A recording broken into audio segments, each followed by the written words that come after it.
Hello, 5th grade. It's Mrs. Taranja with the Citizenship Academy. We're on Domain 4, Lesson 12, Revisiting Sancho's Success. Our objectives for today are to explain and describe Sancho's experience as governor and to draft our concluding paragraph for our persuasive essays. We're going to go ahead and read through the chapters today. You're going to independently read. Again, feel free to pause the video at any time to be able to read more thoroughly and clearly.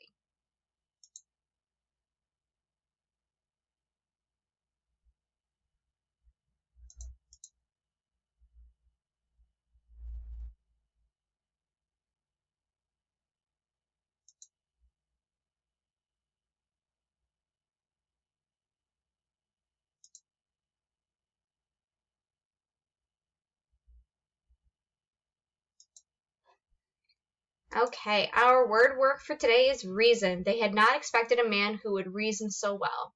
To reason means to think in a sensible and logical way. That is a verb.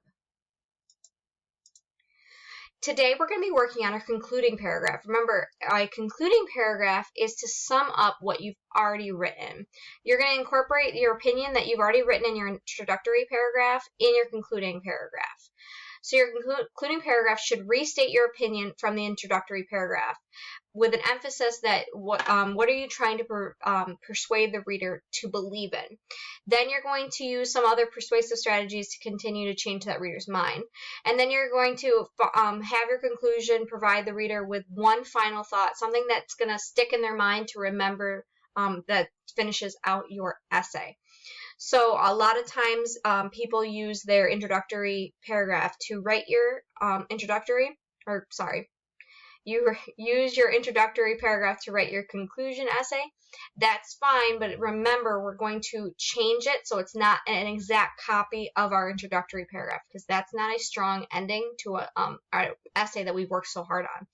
So you're going to want to restate your opinion. It doesn't have to be in the same manner, but you can still give your opinion in a different way. And then remember, you're going to give your reasons again, and then at the end, you're going to give them with one final thought, something that they're going to remember about this essay. So use concluding words like overall, ultimately, for these reasons, as a result of. These are going to be a good way of starting your restate at the beginning of your conclusion paragraph because these are kind of summing up what you're talking about.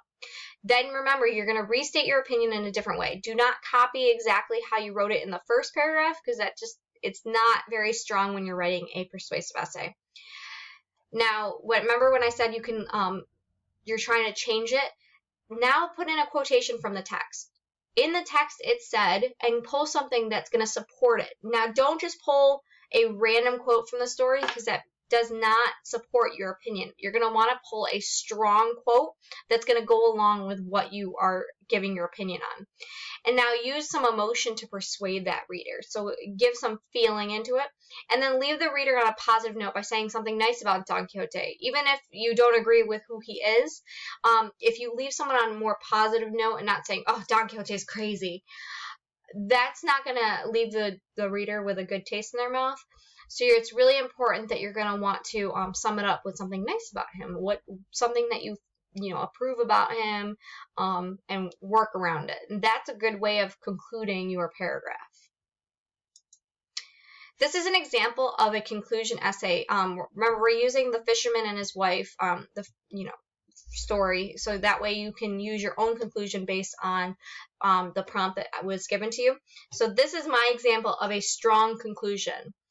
The fisherman should have had the courage to refuse to ask the magic fish to grant more wishes. Now, if you notice, that's not the same thing as I wrote in my introductory.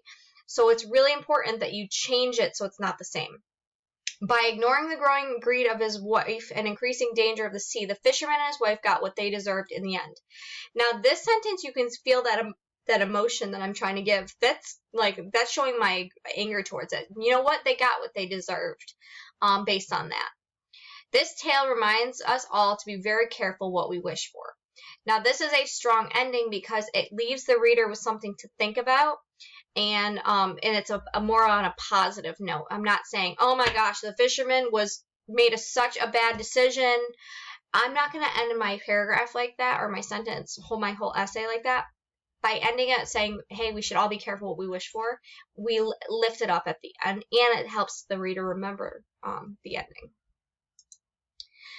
And again, we're always going to want to refer to our rubric when we're writing our essays, because this is exactly what you're going to be graded on. So we're going to focus on the conclusion part of this. So your opinion is effectively restated in a different way from the introductory. This is important. Do not copy your opinion from the introductory, because that is not showing that you're restating it a different way. Now, you can still get it from this. You can get it the same, but we want that exemplary. We want you to change it a little bit. An effective statement is included to persuade the reader to agree with your opinion. So you have that statement to say, this is what I think, but you have to give your reason for it.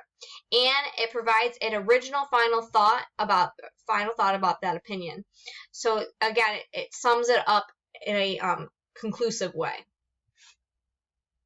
And now, as always, you're going to want to consider the structure. You know, are all your sentences making sense? Did you paraphrase from the text? Did you use transition words?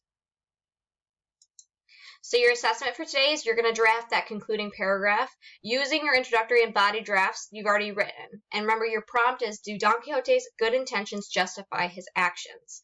So if at any time you need help rewriting your conclusion, be sure to rewatch this video. It will help you a lot. And I will see everyone in the next video.